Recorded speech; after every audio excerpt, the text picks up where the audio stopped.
Good evening student, how are you all? I hope you will be fit and fine. Student corona का time चल रहा है, सबको हाथ सैनिटाइज करना है थोड़ी थोड़ी देर पर, और क्या करना है, और मास्क लगाना है और बाहर नहीं जाना है, ठीक है। घर पे रह के स्टडी करनी है। स्टूडेंट, लास्ट वीडियो में हमने एंजल के नियम का आलोचनात्मक वर्णन किया था। आज हम व्यवहारिक रूप, बजट का व्यवहारिक रूप को पढ़ेंगे, ठीक है। तो एंजल के आलोचनात्मक नियम के बाद नेक्स्ट क्या है हमारा? नेक्स्ट है हमारा पारिवारिक बजट का व्यवहारिक रूप। मीन्स ये जो सिद्धांत था, इसको इन्होंने व्यवहारिक रूप देने की कोशिश की गई। व्यवहारिक रूप अगर दिया जाए तो क्या किया जाएगा? तो एक इंसान है जिसकी मासिक आय 6,000 रुपये है। 6,000 रुपये है तो इसका मतलब वो उच्च वर्ग का इंसान है उस टाइम के हिसाब से। तो उच्च वर्ग के जो जो परसेंटेज डिसाइड किए गए थे उसी के अकॉर्डिंग ये व्यय को डिवाइड करेंगे, हम उस हिसाब से डिसाइड करेंगे। परिवार में पति पत्नी, इसके अतिरिक्त 2 बच्चे भी हैं। गृह स्वामी का नाम सुभाष चंद्र शर्मा, घर का पता ये, परिवार की सदस्य संख्या और मासिक आय तो आपको बताई दी है। और अवधि यानी कि 1 अक्टूबर से 31 अक्टूबर तक के लिए बजट बनाया गया। अक्टूबर महीने का है क्योंकि 10 दे रखा है ना, 10वां महीना कौन सा होता है? अक्टूबर का। तो सबसे पहला जो मद हम लिखेंगे वो है भोजन। भोजन में अनाज आता है, दालें आती हैं, फल, दूध, घी, अन्य गुड़, चीनी, मसाले, सब क्या है? भोजन वाले मद के अंतर्गत आते हैं। तो हम यहाँ पे ऐसे लिखेंगे, अनुमानित व्यय क्या कराया हमने? 360 रुपये, 260 रुपये, 800 रुपये, 900 रुपये दूध के, 380 रुपये घी के, और अन्य के लिए 280 रुपये छोड़े हैं। तो कुल व्यय कितना हुआ हमारा? 6,000 में से 3,000 रुपये हमारे खाने पे खर्च हो रहे हैं। एंजल के नियम के अनुसार ये 50% हमने इसको दे दिए, ठीक है। वस्त्र पर हमने इतने खर्च कर दिए, ठीक है, क्योंकि वस्त्र पर 18% हमने वस्त्र पे खर्च कर दिए। मकान के किराए पे हमने 12% करे हैं। बिजली और ईंधन के लिए हमने 8% करे हैं। इसके बाद हमने शिक्षा और स्वास्थ्य में क्या क्या आता है? स्कूल फीस आती है, पुस्तक, कॉपी, पेंसिल आती है, दवा आदि आती है। तो इन सबको खर्चों को यहाँ जोड़ के लिख दिया है 240 रुपये। 120 में 60 जोड़ेंगे, फिर से 60 जोड़ेंगे तो 240 आएगा। तो ये 240 रुपये क्या है? 6,000 का 4% अगर हम निकालेंगे तो हमारा 240 आएगा, ठीक है। और अन्य क्या है? मनोरंजन और अन्य में 120 रुपये, 120 रुपये, 240 रुपये, यानी कि 4% ही हमने अन्य खर्चों पर किया है। और बाकी हमारे पास कितना बच रहा है? 4% ही बच रहा है। तो ये हमने किस में डाल दिया? बचत में डाल दिया है। मतलब हमने सारे मद एंजल के नियम के अनुसार डाले हैं, लिखे हैं, लेकिन हमने इसमें बचत को भी इंक्लूड करा है।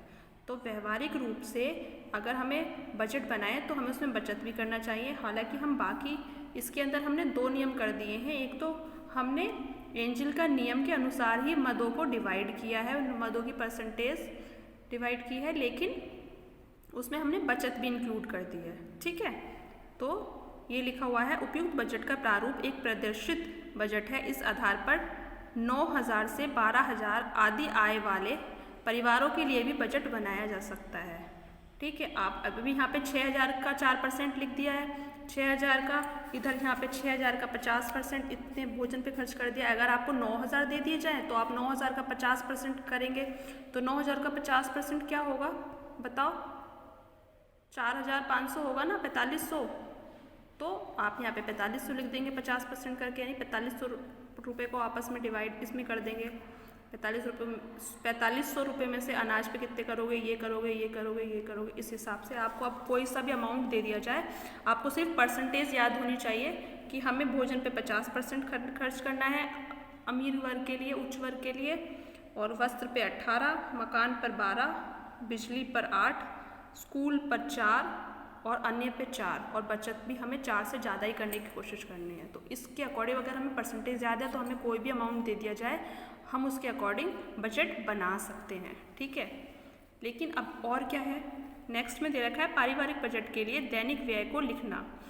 इसमें लिखा है, पारिवारिक बजट के अंतर्गत जहां एक और आगामी अवधि के लिए अनुमानित व्यय का निर्धारण किया जाता है, वहीं प्रतिमाह होने वाले वास्तविक व्यय का भी सही लेखा जोखा रखा जाता है। मीन्स ये वाला क्या था? इसमें हमने अनुमानित व्यय लिखा था कि हम अनाज पे इतना करेंगे, दालों पे इतना करेंगे, फल पे इतना करेंगे। लेकिन ये क्या है, अनुमानित नहीं है, इतना हुआ है खर्चा। हम जो हुआ है एक्चुअल में हम वो भी खर्चे के लिए बजट की पूरी ये बनाएंगे। ठीक है, ऐसे करके बनाएंगे बजट के लिए सारणी।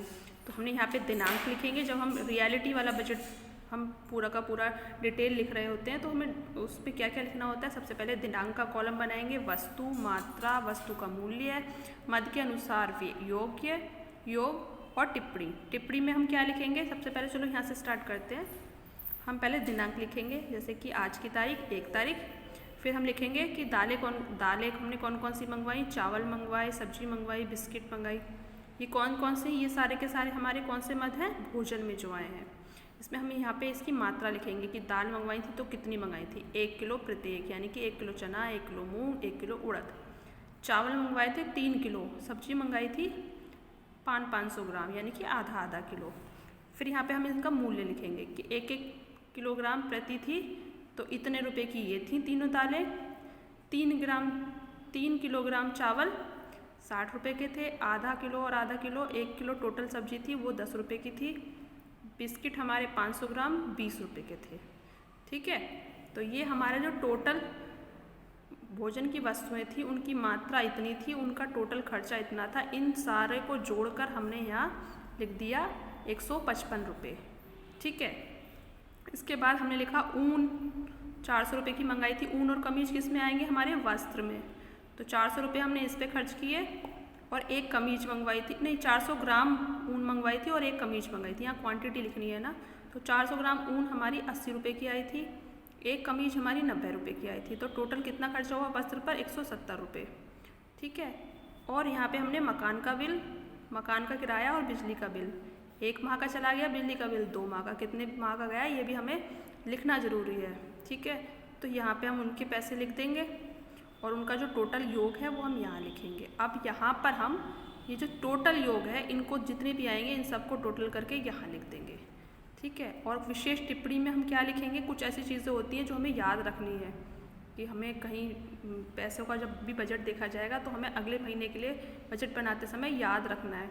तो ये क्या है, बच्चों की यूनिफॉर्म के लिए किराए की रसीद लेनी है, यूनिफॉर्म के लिए किराए की रसीद लेनी है।